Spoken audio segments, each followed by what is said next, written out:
Boa noite a todas e a todos. É com imenso prazer que hoje damos início ao nosso radar com o poeta Pedro Ivo.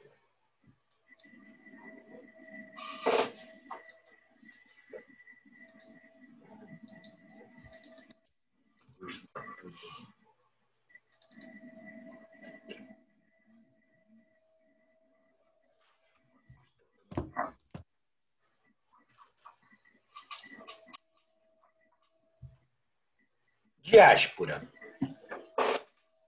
Eu sou da casa de Iemanjá e Aori me abençoou. Eu cresci com a negritude das filhas de Iemanjá nas ondas do mar que me ninou. E neste mesmo mar jogado, em intempestivas tempestades de ganância e brancas vontade, desse lado cheguei, sem minha mãe, sem suas filhas, sem minha cor. O que me resta da negritude que se desfez no mar, lavada no sal branco que tingiu a minha pele e do peito ameaçou. E do peito ameaçou retirar todo o amor. O que me resta das filhas de Iemanjá, igualmente dispersas pelo mundo, lançadas ao mar, as lágrimas salgadas do seu clamor. Olho esta terra, olho este mar e busco acolhimento no que parece ter se perdido, mas eu sei, nunca se perdeu. Olho esse povo, essa falta de cor, nada mais é que o sal tentando minar a força da minha pele, que jamais enfraqueceu. Ori, Onilê, Ia, Oiô, Iemanjá, Ori, Onilê, Ia, Ori. Pedro Ivo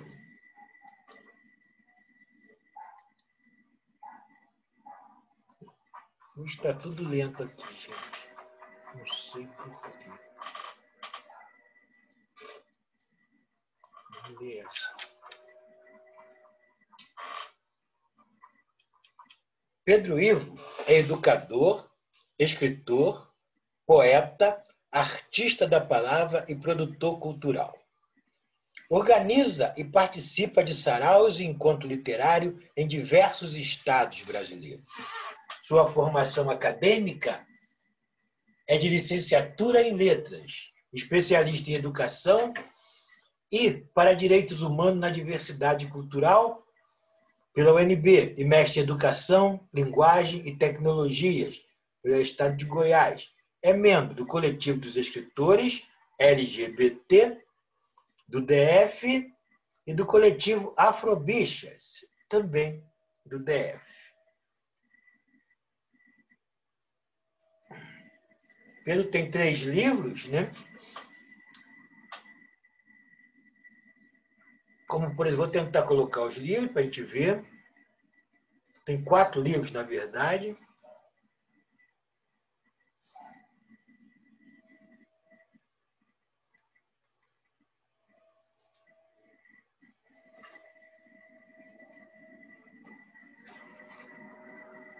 Esse é o Afroqui. Vocês estão enxergando? Estão vendo bem? Então, esse é o terceiro livro dele, que é o Afroqui, né? Tem o segundo livro do Pedro. Eu não tenho aqui, mas ele surgiu, foi desse livro, que é o primeiro livro dele, que é O Espelho das Cores. Né? No Espelho das Cores, ele criou um personagem chamado Gabriel, que veio dar origem a outro livro. Né? Aqui é um romance homoafetivo, né? E desse personagem Gabriel, ele veio dar origem a esse livro. E, por último, ele tem um novo livro que acho muito interessante,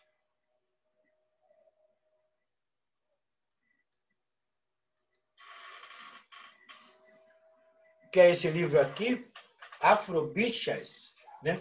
que são relatos sobre a vivência, né? O livro de narrativa Afrobicha apresenta um olhar fenomenológico sobre narrativas, autobiografia de integrantes do coletivo Afrobichas, situado em Brasília, DF, com o intuito de desvendar o sentido e as implicações formativas que emergem de sua história de vida como indivíduos, constituídos na interseção da identidade entre negritude e homossexualidade.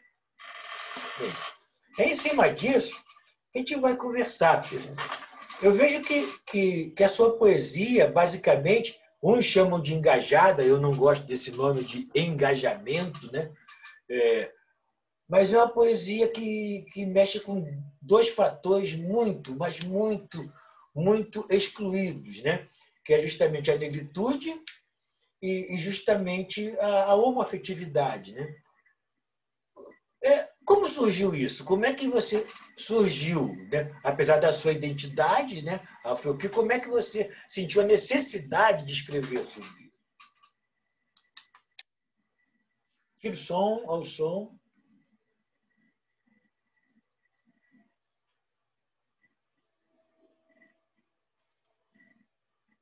Talvez. Ok. Bom, acho que agora desativou, certo? Certo. Ativou, na verdade.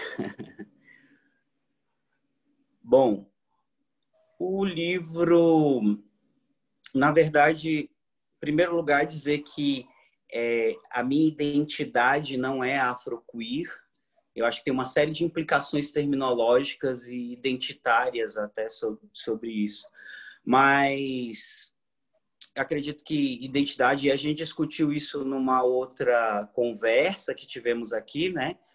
E foi incrível. Falamos sobre identidade, formas de constituir essa identidade e como elas se constituem, enfim, e os diversos fatores que influenciam na constituição dessa identidade ou dessas identidades, né? Identidades são facetas, enfim, colocamos máscaras para contextos ou nos entendemos de uma forma e os contextos vão moldando e trazendo essas identidades. E acredito que falando dessa identidade específica ou dessas identidades afrobichas ou negras sexual dissidentes ou negras de dissidentes de gênero, por exemplo, ou de identidades de gênero, ou ainda como hoje eu gosto de trazer, né, em mini biografias, até te passei uma mini biografia, mas acho que você não chegou a ter acesso, que fala justamente isso, né? Boto lá, né, quem eu sou, tal, qual é a minha formação e no final, Nagô em diáspora, ponto, dissidente. Então, quando eu falo hoje, e essa é a minha perspectiva, inclusive de uma reflexão pós a constituição do livro, né, Narrativas Afrobichas, mas que tem a ver com todo esse processo, que tem a ver com esse processo que começou em 2015, em contato com o coletivo Afrobichas, e pessoas negras não heterossexuais, que eu começo a refletir sobre que identidade negra é essa que eu carrego, por que eu a considero negra, por que eu a chamo assim, e que implicações tem a formação dessa identidade em relação a um corpo negro, masculino, dentro, né, dessa concepção aí hegemônica, né, do que seja masculino, que é ser cisgênero, ou seja, nascer com pênis e estar com a sua identidade psicológica e em relação ao seu corpo alinhada, tá ok, me deram esse sexo aí, né? Olharam esse sexo biológico e falaram é homem e eu estou ok com isso. Mas tem pessoas que não estão, né? Não há esse alinhamento entre o que eu entendo sobre mim e o sexo biológico que determinou que eu sou homem ou mulher, ou melhor, o que a sociedade olhou para o que eu tenho entre as pernas e determinou, né? O que o médico determinou, o que, enfim, a minha família determinou. E isso são as pessoas trans, né? Então, a partir desse entendimento desses conceitos e dessas vivências que são dissidentes, que são não heterossexuais e até as não cisgêneras, eu pude perceber que existia uma intersecção entre formas de se expressar essa sexualidade, né? Então, eu acho que hoje, olhar para quem eu sou, as vivências que eu tive, o que eu passei enquanto pessoa negra, né? E até mesmo me identificar enquanto pessoa negra, foi passar por um processo de olhar para mim mesmo e de perceber na minha história quais foram os preconceitos raciais, né, os racismos os quais sofri, especialmente a partir de piadas, especialmente a partir de o que é o meu cabelo, como é meu cabelo, é moreninho, essas que ora me colocam num contexto de negritude, ora me tiram, tentam, né, bem como artimanhas aí, que eu gosto muito do que a Audre Lorde fala, né? As artimanhas e os cinismos, né? de grupos majoritários que tentam causar conflitos ou intrigas internas em grupos minoritários. Então, a partir daí, eu comecei a refletir sobre esse processo. Então, foi a construção da dissertação, a construção desse processo de entrar em contato com o coletivo Afrobichas e ver pessoas negras em todas as suas nuances de negritude, porque ser negro não tem a ver com uma cor de pele, e é óbvio que a gente entende que a proximidade dessa cor e de outros traços fenotípicos a traços que são africanos, né? Que são quanto mais próximos, muito mais suscetíveis ao racismo, aos racismos, enfim, sociais, e quanto mais um pouco mais distantes, menos suscetíveis. Entretanto, ser menos suscetível não é dizer que não sofro, porque eu já sofri, porque eu sei o que é ser seguido dentro de uma loja e a gente percebe que é pura e exclusivamente por conta da tua tonalidade de pele. Eu sei o que é o tratamento policial, e eu acho que a polícia sabe muito bem quem é preto, quem não é, e não importa se ele é marrom, bege ou preto, é tudo a mesma coisa, tá lá, né? Eu acho que existe, para a violência policial, quando ela é acima, né, quando ela é tirana, é extremamente nítido isso, né, para os povos negros em suas diferentes formas de expressão de negritude a partir dos seus traços fenotípicos. Então, eu acho que toda essa reflexão leva a entender o que é ser negro, o que é ser bicha, o que é ser afrobicha, assumir essa identidade, entender que ser bicha não é ser gay, que ser gay é, como diversos autores trazem isso, eu trago isso no meu livro, né? É ter uma identificação com uma cor que é branca, com uma classe que é a média, a alta, com ser ter um corpo padrão, cisgênero, não trans. Então, tudo isso tem a ver com essa constituição identitária do que é ser gay. E para a gente, dentro do coletivo Afrobichas, e eu me tornei parte do coletivo, e eu acho isso super importante, desenvolver a minha pesquisa a partir do quem eu sou. Eu faço parte deste grupo agora, e eu quero saber que vivências dentro deste grupo fazem com que eu me identifique com ele, e que elementos trazem aí para esse diálogo com a sociedade a partir dessas vivências, para entender violências como racismo, como homofobia, como transfobia, etc., que vão atravessando esse corpo, né? Esse corpo que é dissidente, porque é um homem negro, mas que não expressa essa masculinidade que se espera de um corpo negro, né? Que não expressa essa animalidade e não intelectualidade que se espera de um corpo negro, como Fanon já traz no Pele Branca, Máscaras Negras, sobre essa reflexão, né, de que corpo negro masculino é esse, que se espera, que se construiu desde a época colonial. E aí é como um dos meus entrevistados diz, né? Ah, você imagina, né? Eu já pareço assim meio padrão, né? Porque eu tenho 1,90 m e é muito interessante ele falar que parece padrão, né? Ele é um cara preto, do cabelo black, ele não é padrão, né? O padrão está ligado a construções de valores estéticos, etc., da branquitude. Então, mas um desses valores é essa expressão da masculinidade hegemônica. Então, ele pensa, né? Me considera um padrão, né? Porque eu já sou... Eu não sou trans, né? Eu sou cis. E eu tenho 1,90 m. E aí, quando eu abro a boca, eu sou uma bicha, sabe? E aí o povo assusta. E aí eu olhei esse momento da narrativa dele e dei uma risada de falar, é incrível, né? Realmente assusta. Assusta até a mim, que não sou heterossexual, me assusta, né? E que valores são esses que são construídos socialmente no Ocidente desde a época da colonização e anteriormente até, né? Não tão anteriormente, mas, enfim, vamos pensar aí da cristianização para a colonização da Europa e para a cristianização da Europa e a colonização, né, das Américas e da África, que trazem esses valores para se pensar que é estranho, que assusta, né? Você não ser um cara de 1,90 m, preto, né? Não marrom, como eu sou marrom, né? Mas ele é um cara preto, e falar...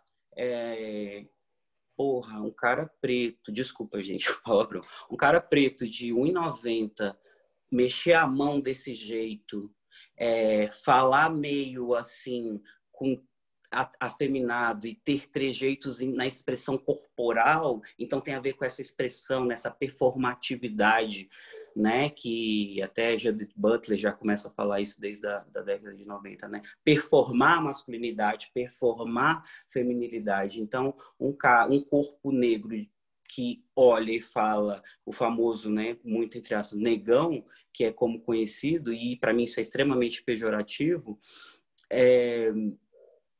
falar, você performa uma masculinidade que é estranha, né? Então, é sobre isso que eu venho discutir, trazer a partir dessas vivências, dessas narrativas, desses corpos, né? Dessas vidas, dessas vivências, como isso se entrelaça e traz vivências de racismo, de homofobia, de N situações, né? De objetificação do seu corpo, questões de relacionamento, relacionamentos interraciais, relacionamentos afrocentrados, deu certo, deu errado, não deu, que reflexões se traz sobre isso, eu trago isso nesse livro. E é sobre isso aí que tem sido todo o meu trabalho desde 2015 para cá. Pés fincados. Tenho 2 pés fincados na América e carrego Áfricas no coração.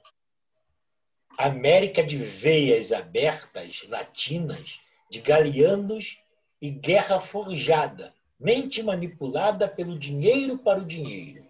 América afro-latino-indígena brasileira, de tanta tinta carmim escorrida para a Europa, que roubou e roubou e ainda rouba, e mede nosso peso em arroba, e exige de nós pus, suor e caos, na herança de restos deixadas pró-colonial. O que fizeram com nossas manhãs? Onde trançaram os nossos sonhos? Tenho 2 pés fincados na América e carrego Áfricas no coração. O negrume, que aqui escorre, exprimido de cada corpo, é barro do mais sagrado, matéria-prima da recriação. Pedro Ivo. Josafá. Antes de mais nada, boa noite a todos. De maneira especial ao Pedro Ivo, nosso entrevistado, que hoje se faz figura do nosso bate-papo, e aos demais colegas. Castelo de areia. Nunca há inspiração sem o inspiro último do Gáudio, e só faço poetitudes quando fracasso, na dor, no amor, exausto, Se Augusto Irônico lembrou-se do formidável enterro, é que a quimera estava morta em vida e sentia o terrível desespero. Por isso o castelo de areia desmanchou. O saber pelas palavras acabou e o fugitivo se entregou. Castelo de areia, que tão rápido esculpiste. Esse poema integra o livro do Pedro Ivo, Amores, Angústias e Flores. Pedro, não há dúvida de que a gente costuma falar de que nenhuma forma de texto consegue mergulhar tão fundo na linguagem quanto a poesia. Sei também que alguns escritores, escritoras, ou poetas e poetas fazem depoimentos de cunho político, outros defendem a arte pela arte, uma autonomia entre fazer literário e o contexto, obviamente, sociopolítico. Mas eu quero me voltar, sinteticamente, no que eu chamaria o seu fazer poético, a sua poética. Olha só.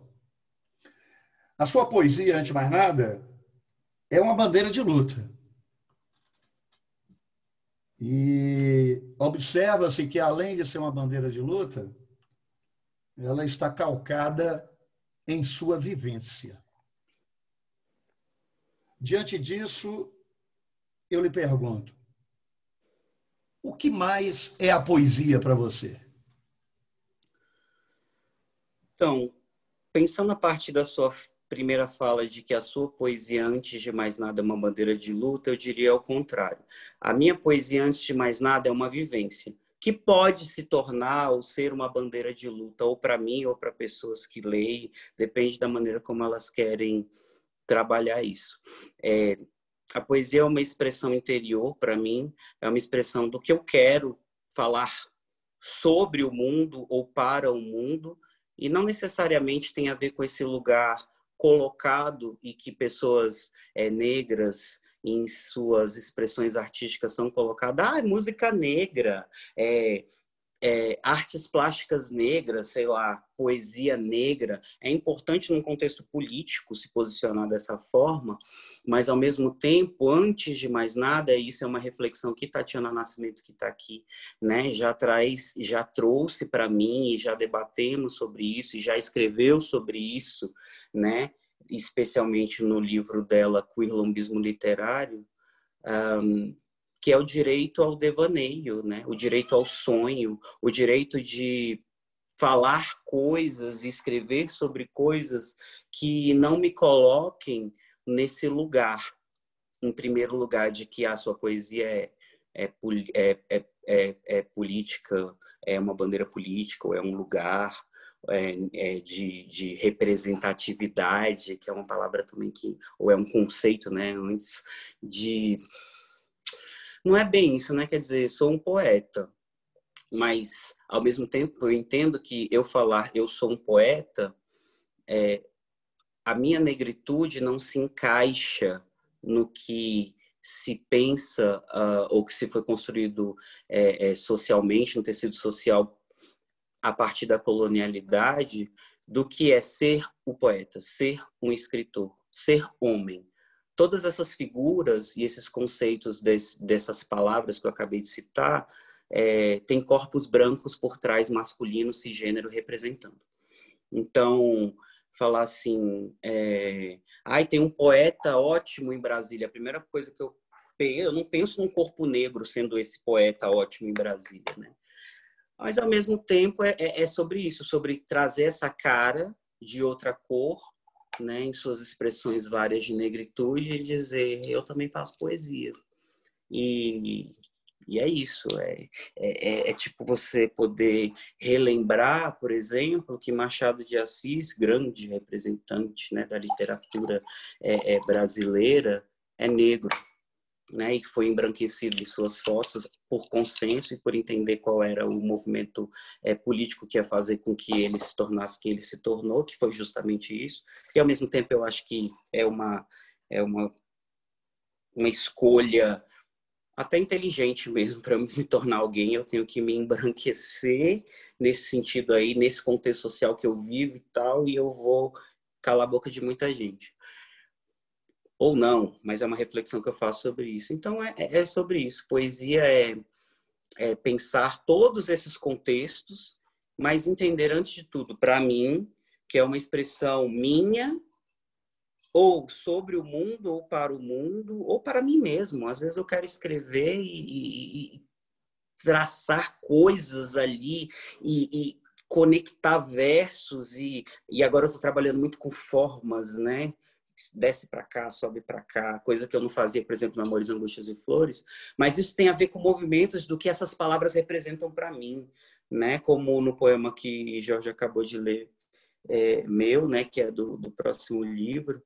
É, e é isso, né? E foi para a Europa, e a palavra Europa sobe para dizer, aqui está o Brasil e aqui está a Europa, então está subindo. E foi para a Europa, riqueza que foi para a Europa, enfim, né? Roubo do que foi para a Europa. E a Europa está indo para cá, aqui no mapa você vai ver, né? Está aqui o Brasil, está aqui a Europa, então a palavra vai para cá. Então eu estou pensando nesses movimentos todos que tem representam para mim assim isso, né? Que reflexões é essa que eu trago? Eu estou pensando que a riqueza está saindo da América indo para a Europa num roubo colonial, né?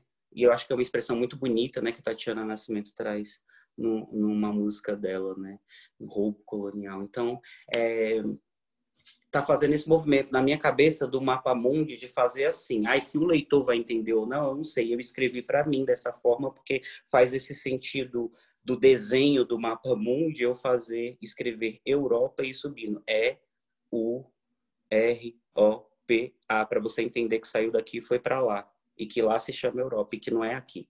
Então, são essas reflexões que eu vou pensando aí atualmente, né? Que é um pouco na verdade é bem diferente desse poema que você leu meu agora. Agradeço, porque tem poemas que eu nunca mais toquei, nunca mais revi, e quando são lidos eu lembro do porquê eu os escrevi, e acho que Amores, Angústias e Flores tem muito a ver com que é esse personagem, né, o Gabriel, que é o pseudônimo que eu uso para escrevê-lo, que tem a ver com essas dores de amor, de amor platônico, ou de amores realizados, ou de amores frustrados, mas tem muito de amor platônico, tem muito de amor não realizado, tem muito de relacionamento abusivo também, eu acho. Mas essas coisas eu só tenho percebido, acho que hoje, olhando para trás, né? Eu publiquei esse livro em 2015 também, no final de 2015, e a segunda edição em 2016. Então, é isso, é sobre mim. É sobre minhas vivências, é sobre coisas que aconteceram comigo. Mas que as pessoas leem, eu lembro que Tatiana Nascimento, dando aula na UNB, usou esse livro para discutir sobre esse processo criativo poético não heterossexual e tal. E as pessoas falavam assim, você escreve umas coisas nesse livro assim que eu sei que é sobre você, mas assim, sou eu. Essas vivências aí de paixão, de amor, de frustração. Eu falei, é sobre isso, mas eu não estou escrevendo isso porque eu acho que as pessoas vivem isso e foi uma jogada minha porque todo mundo passa por isso. Não, eu escrevi sobre mim mesmo, para mim, por mim, desse personagem que tem muito a ver comigo dessa transição da escrita desse romance homoafetivo para sair essas poesias, porque no livro ele escreve poesias das coisas que estão acontecendo com ele. No início do capítulo de cada livro tem um trechinho da poesia dele que ele vai escrevendo, porque ele tem um caderninho que ele anota tudo e bota pensamentos, poesias, reflexões, e é sobre isso, sobre mim, quem sou eu do mundo. E eu preciso dizer mais uma vez, e, gente, eu vou ficar citando Tatiana Nascimento aqui até, porque foi a minha professora, nesse sentido de vida, de quem eu me tornei como escritor, como poeta, principalmente, né? Que é poesia sobre mim, quem me disse isso primeiro foi ela. Eu escrevo o que eu quero sobre mim, se isso vai fazer parte para um mundo, para um leitor, para um... que ótimo, isso é incrível, mas eu preciso expressar isso, transformar isso que está dentro de mim aqui, né, pulsante, nessas expressões de palavras e formas e coisas que eu vou visualizando na minha mente, na minha frente, né, porque eu acho que às vezes eu vou escrever, eu fico vendo o poema aqui na minha frente, assim, uma coisa bem, sei lá, esquizofrênica até, mas eu acho que esse é o movimento de pensar poesia para mim, né? Ver aqui, eu tô vendo como que vai ficar, tô visualizando, coloco lá no papel e tô vendo esse movimento das palavras, dos versos, e vou trabalhando isso. E Tatiana, se eu falei alguma coisa errada, vai botando aí no chat. É sobre isso.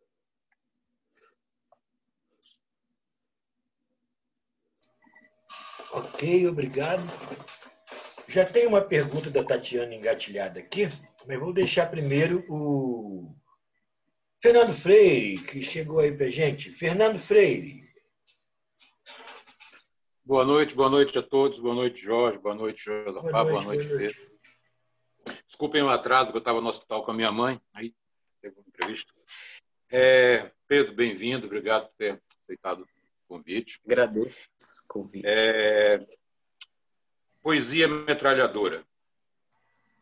Uou. Quem acha que poesia não deveria ter palavrão é o mesmo que acha que pode trair a esposa, pequena raposa sorrateira no galinheiro, que ainda deseja um dia ver bicado até a morte, com olhos furados, fígado dilacerado e tripas espalhadas dando de comer aos pintinhos.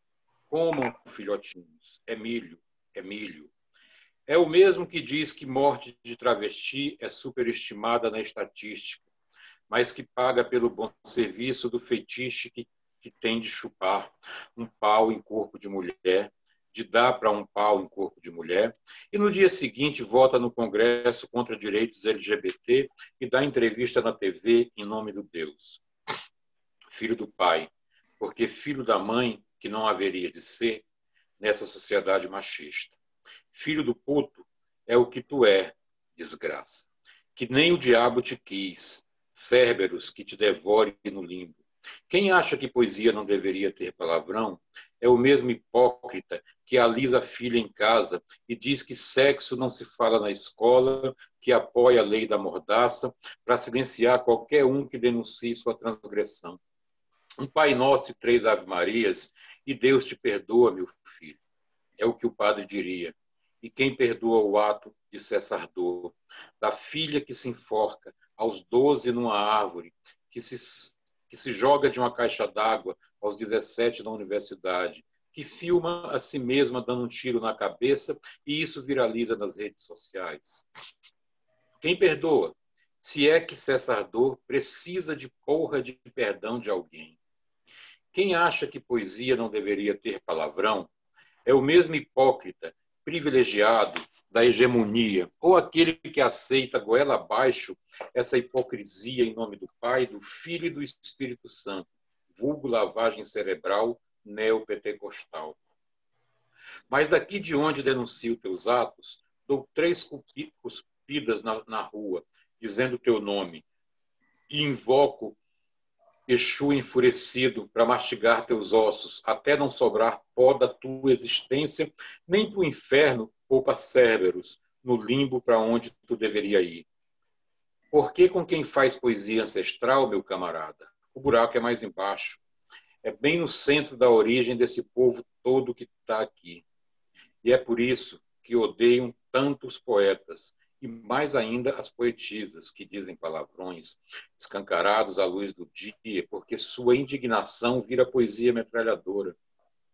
Do Apocalipse queer, de Tatiana Nascimento, do Atire-a, de Kika Sena, do Som dos Grilhões, de Marcelo Caetano. Pedro Ivo. Pedro, na tua opinião, de que forma a poesia pode contribuir para... Eu vou usar a palavra aprimoramento por falta de uma outra palavra agora no momento, né? mas para um aprimoramento do ser humano?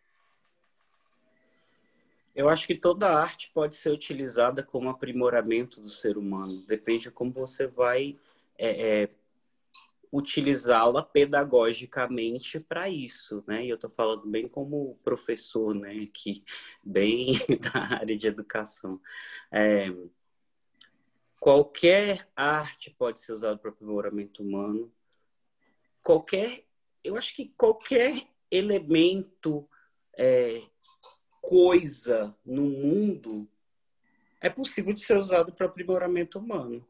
Como você vai dar um viés pedagógico para a coisa, para a poesia, para o livro, para, sei lá, que vai determinar isso. A coisa em si não transforma nada, minha opinião.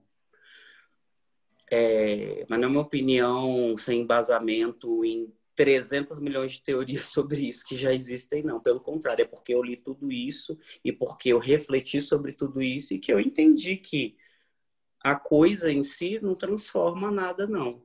Mas a reflexão sobre a coisa, a aplicação instrumental da coisa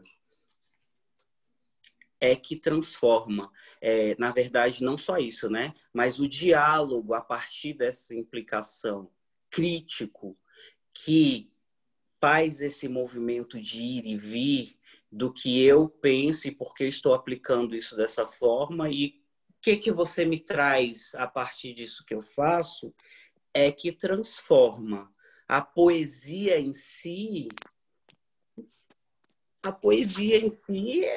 é um gênero textual e é isso.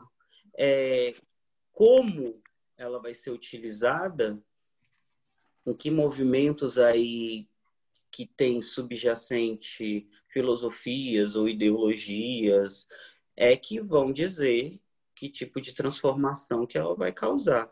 Eu dizer para você assim, nossa, esse livro aqui vai mudar o pensamento sobre o racismo e a homofobia, não vai.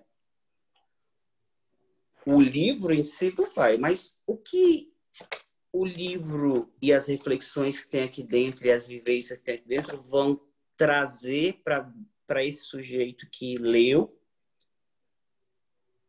e que reflexões ele vai colocar para fora no diálogo. Então, nesse ponto, eu sou muito dialógico, né? Poxa, pensei isso, falei aquilo. Porque só dele parar e pensar sobre aquilo e ficar em silêncio, eu não acredito nessa transformação enquanto ser humano. Em algum momento ele vai precisar fazer esse movimento relacional. E isso transforma. Porque eu exponho aquilo que está borbulhando na minha cabeça e aí eu recebo um feedback daquilo que eu expus e aí eu paro e reflito assim, não concordo. Porque eu acho que, não, mas talvez nesse ponto eu concorde. E aí, transformação daquilo que eu tinha antes pré-estabelecido aqui dentro, né? Então, eu penso nesse sentido aí, que a poesia em si é, para mim, uma coisa no mundo, mas como eu vou trabalhar essa coisa, esmiuçar, trazer, pensar que contextos ela se aplica, não se aplica, que discussões tem ali dentro, que críticas, enfim, é isso daí para mim que é onde há o movimento de transformação. Obrigado. Beleza.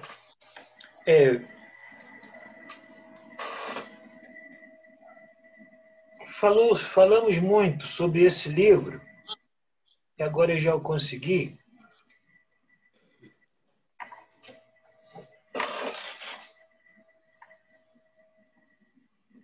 Ok? É um livro que tem pelo que eu vi, é um livro que tem uma importância muito grande, né? Eu queria, Pedro, que você recitasse agora um poema aí pra gente, é possível? Esse livro? Não, você escolhe. Só que eu fiquei devendo esse livro, Amores e Angústia. Eu estou postando ele agora aqui. Ah, sim. Bem, deixa eu...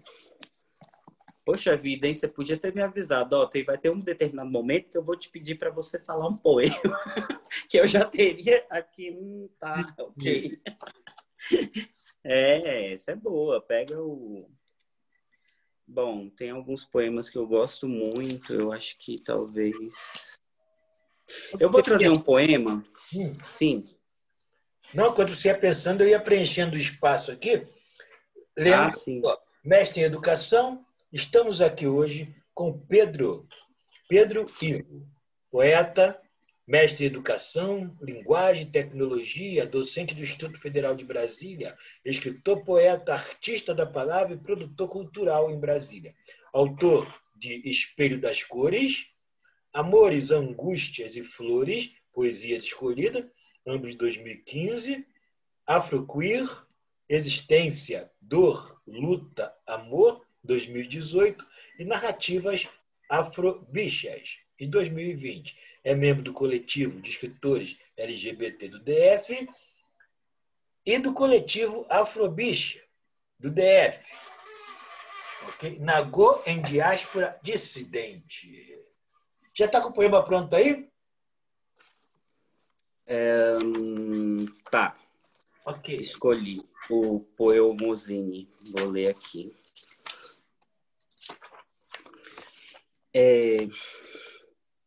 Eu começo esse poema, eu queria mostrar aqui, né, a estrutura, é porque eu acho que eu tenho trabalhado muito isso, né, do afroqueer para cá, que eu mexo um pouco assim nessa estrutura do que se pensa que seja poesia. A poesia se escreve assim.